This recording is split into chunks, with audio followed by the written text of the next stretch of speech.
After a long streak of mostly new Trek, it is high time we had a TNG episode to go back to. So we're heading back to Season 3. This came in that transition period between Maurice Hurley and Michael Piller, when Michael Wagner, who wrote this episode, was briefly in charge, and consequently feels like the show is changing.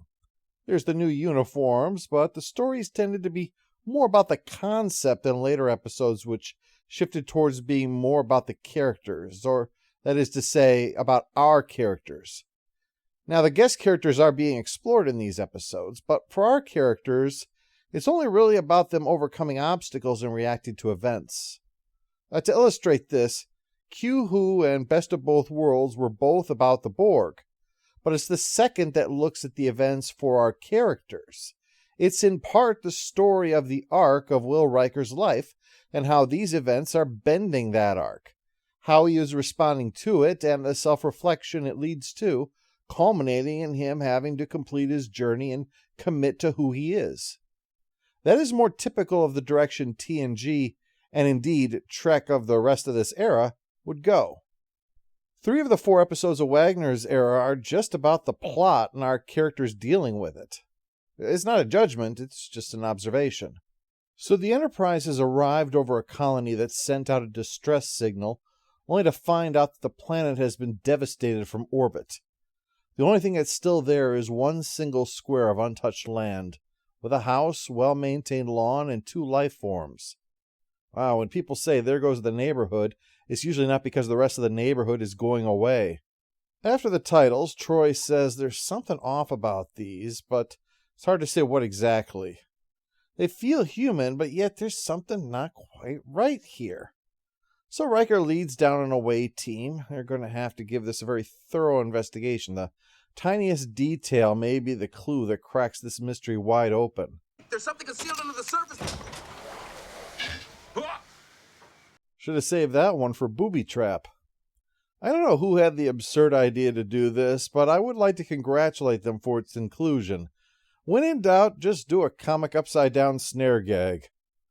Out comes Kevin Uxbridge, armed with a phaser. Worf had said a scan revealed only one low-yield phaser that was broken, so this is just a bluff. May I come down and approach you? You leave him right where he is. Right if you get my piñata bat. Out comes Rashawn Uxbridge, who berates his silliness, but her perkiness fades as she learns that of the 11,000 colonists, only these 2 are left. The aliens, they say, came in a ship so big it could be seen while it was in orbit. This episode, incidentally, is the second in a row where a Federation colony is menaced by a one-shot alien threat prepared to exterminate them, after the Shellyak of the Ensigns of Command. In retrospect, it would have benefited if both had been the same species, as it would have solidified the seriousness of the threat from that episode, by seeing the outcome, as well as provide the attackers in this episode with a more tangible motivation, the established view of humans as lower life forms, and their presence as an infestation. Yes, you'd have to make a few minor tweaks there, but it could easily have worked. But this is also indicative of this time in the show, when extremely potent threats whose existence is almost never otherwise acknowledged or whose larger implications are considered, like the Shellyak and the crystalline entity. These kinds of things were relatively common before establishing the 3 primary powers and the number of secondary powers sort of system. There were all these weird things out there that just didn't actually impact anything by their existence. Now, once they settled down and said Romulans, Klingons, Federation, and the rest are here on Gilligan's Island, is the approach that they took for the rest of the run, that seemed to have settled things. Riker wants to investigate to understand why the aliens didn't destroy this one plot of land. Inside, Data finds a small music box of 2 dancing figures. As the music plays, Troy starts hearing it up on the Enterprise. That's a weird one. But then again, this is the origin of her weird cleavage window outfit, so maybe weird attracts weird. Riker wants to bring the Uxbridges up to the Enterprise for the evacuation, but they don't want to go, and there's no reason to force them off this planet against their will. But Picard speculates that perhaps they were spared as collaborators, though Crusher points out that seems dubious. What could two botanists in their 80s possess that could possibly aid whoever attacked the planet? We don't know what that enemy needed, Doctor. Love, fear, hope? Huh? I thought at first, as this was Troy's perspective, maybe she was just hearing Picard's voice speaking the feelings coming through. But no, it sounds like that's what he actually said, because that's what everybody else's words are afterwards. I don't know. On the whole, suggesting the aliens couldn't bomb this planet from orbit if they didn't have the power of love, that sounds sketchy to me. I'm starting to suspect that Picard was just blurting the first three things that popped into his head and we're lucky it wasn't bacon, taxes, and cushions. Anyway, the music is getting to be too much for Troy, and she has to ask to be excused. And soon after, Worf tells Picard that the hostiles are gone. There is no trace of them left in this system.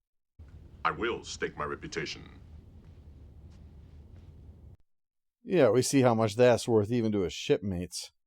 Meanwhile, the music is getting worse for Troy, and while she tries to downplay it when Picard shows up, he gets her to admit that it's tormenting her. It's also blocking her ability to sense the Uxbridges, but right now what really matters is the alien warship that has just shown up. Despite Worf's assurance that there was nothing out there to find. Oops. They try to settle this peacefully, but this is a warship, so naturally it attacks. Surprisingly, though, for a warship, it does no actual damage. But it is being annoying. So it decides to get the hell out of Dodge, but it accelerates at exactly the same rate that the Enterprise is accelerating, so they can chase it forever and never actually catch it. So Picard decides to just head back to the colony. They're not done there yet, and he's not prepared to chase this ship across the universe. He's got other plans for this life. He beams down with Worf and a replicator to ensure their survival after the Enterprise eventually departs. Kevin's not too happy to see them, but the winner of most unhappy of all is Troy, who is screaming like someone being tortured. The music is just agony for her, and keep in mind, she used to date a trombone player, so that's got to be bad. Meanwhile, the Uxbridges are sharing tea and conversation. Well, what do you think, Mr. Worf? Good tea. Nice house. I think it would burn well.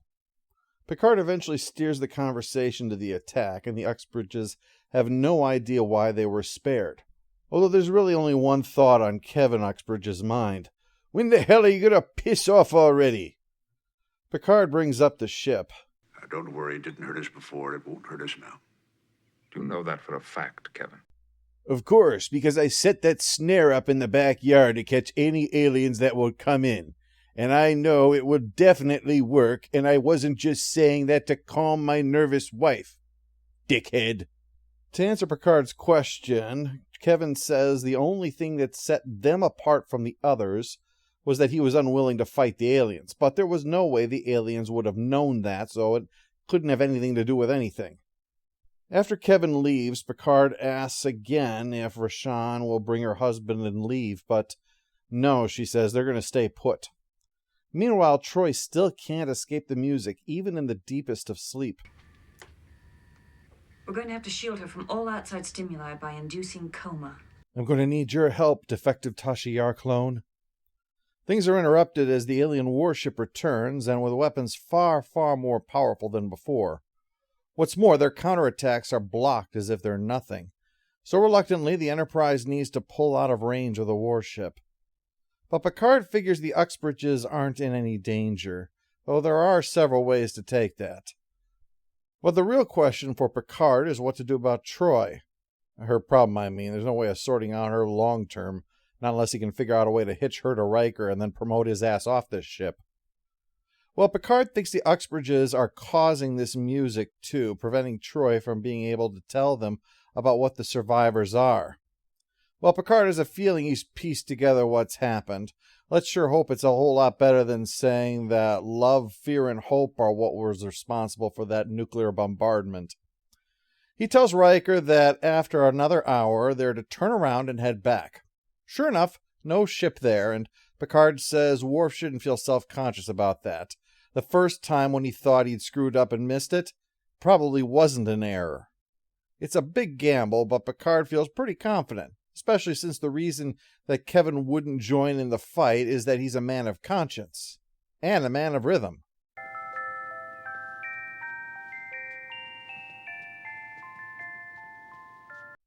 Well, are they surprised when their waltzing in here is interrupted by Picard waltzing in here?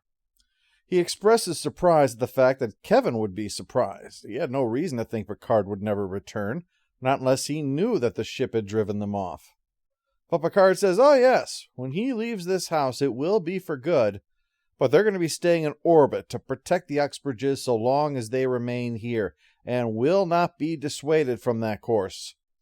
But before leaving, Picard asks, in response to Kevin's assertions that Rashaan will be safe here with him, if Kevin would kill in order to protect her, and he says no. So Picard heads up, and as he suspects, the moment he does, the warship returns. But he takes no defensive action at all, just watches, and as he suspects, the warship does only one thing, bombs the Uxbridge's house. And then, with only a single photon torpedo, the Enterprise obliterates the warship. Asking Riker if there's any possible reason for the Enterprise to stay, Riker admits no. There's no one left alive here and no enemy threat that has to be dealt with. Pleased to hear that, pleased to hear there's no reason at all to stay, Picard tells them, we're staying. Oh, and watch that planet and see if anything happens. I'm going to my ready room to watch the football match. Well, after hours of staring at a whole lot of nothing, the Uxbridge homestead returns like it was frickin' Brigadoon. When Worf reports 2 life signs inside, Picard says, great, beam them up onto the bridge. After all, he said he wasn't going to that house ever again. Don't want to make a liar out of him. Picard lays it out for the Uxbridges. The house hadn't survived the planetary annihilation. Kevin just set it back to rights again after it had been destroyed. Just like now. Everything that has been happening has been to get the Enterprise to leave before they figured out what had happened, including seeming to satisfy Picard's condition that he'd only leave if the Uxbridges were dead. Kevin will need to answer for attacking the Enterprise, he says, but Kevin insists that the attack on the colony was just as it was described. The aliens came and killed everyone, with no involvement by him one way or the other. That includes Rashaan. This is just a recreation of her. Damn it, number 1, now I need to get a proton pack. But Kevin heads over to Troy and removes the music, regretting taking that step to try to protect his secret. He's a Dowd, immortal and with great power, but set it all aside in order to marry Rashaan. They lived a happy life together, went to the colony for their twilight years, but then the Huznak showed up. They were an aggressive and evil species, despite being named like a Dr. Seuss character. Even then, though, Kevin was not willing to kill the Huznak. He tried deception, but it didn't work, and Rashaan died. The sight of that death, her broken body and all that, it caused a brief lapse in Kevin's self-control, and in that moment, he annihilated the whole of the Huzak, all 50 billion of them. And he felt so guilty about it, that's why he wanted them to leave and stop asking questions. He knew sooner or later he'd confess the truth. But there's not much they can do. Even if Picard thought he needed to be brought to justice, you can only bring a guy like Kevin Uxbridge to justice if he consented to it, from the moment of his arrest to the completion of his sentence. So, given that, Picard just decides to let him return to his solitary life with a recreation of his wife in his recreation of a house on a dead planet. But on the bright side, we can put a checkbox next to this one and move on. Post-episode follow-up. Annoying character is being replaced this episode with inexplicable character moment. It's a little late for me to introduce this change, but I am anyway. I just can't accept this snare trap capable of hoisting a man being in the Uxbridge's backyard. Now, leaving aside the fact that the last thing the only living creature on an entire planet needs is a defense mechanism that's typically employed by Daffy Duck, but even assuming it was just that he recreated the house exactly as it was before, so it's there again, the last thing that 2 elderly people need is to hide a booby trap in their own backyard that they quite clearly are regularly maintaining and which would yank them by one of their brittle limbs. The only thing that makes any sense is someone desperately wanted to hang Frakes upside down for some reason. Anyway, we have a Like Unto an Amoeba award for Kevin Uxbridge, who can annihilate an entire interstellar warrior race purely with an angry thought. All scores are relative to their series, so final score for The Survivors is 6 out of 10. It's an above average example of TNG. The use of the music box is not just the source of Troy's torment, but also an allegory for the situation. It's just two lovers in a single contained space, forever and unchanging. It's very effective, and the subtlety of this is appreciated. It's not an episode that would spring to my mind as a great TNG, but I did immediately remember what it was when I heard the title. It was memorable. It's particularly notable because, again, it wasn't an impact on our characters that made it stand out, like, say, the Inner Light, but rather it was the guest character that mattered. While godlike beings are obviously so common I gave it a category, Kevin Uxbridge feels like a rather unique take on it for Trek, and despite his seeming crotchetiness, engenders sympathy for the complexity of his situation. Well done.